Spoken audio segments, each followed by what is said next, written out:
Well, to offer us more insight on that story, we're joined by editor of Politics First, Mr. Marcus Papadopoulos, who's joining us now from the British capital, London. Mr. Papadopoulos, welcome to the program. Let's be as realistic as possible. Are these threats a cause for concern?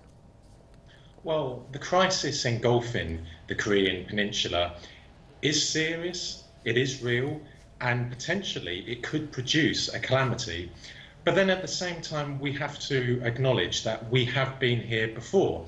We had this sort of tension with Bill Clinton, and we had this sort of tension with George W. Bush. But while I don't believe there will be a military conflict between America and North Korea, of course, a miscalculation on either side could produce that sort of conflict. I'm also concerned by the actions of Mr. Trump, because while he harbours the same hostility towards North Korea as his predecessors, for example, Bill Clinton, George Bush, and also Barack Obama, I'm very, very concerned about how unstable he is. I'm very concerned about how detached he is. He talks about unleashing fire and fury against North Korea. Well, North Korea, in that sort of situation, would respond and has every right to respond.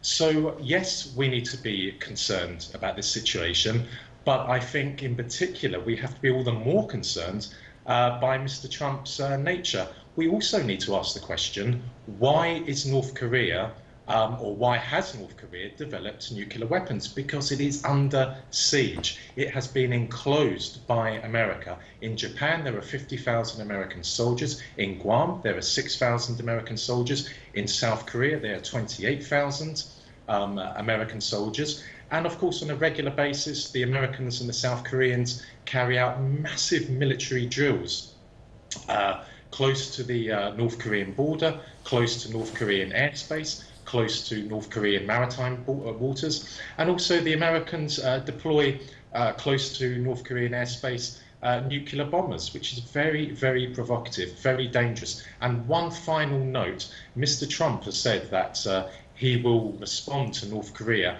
in a way the world has never seen before.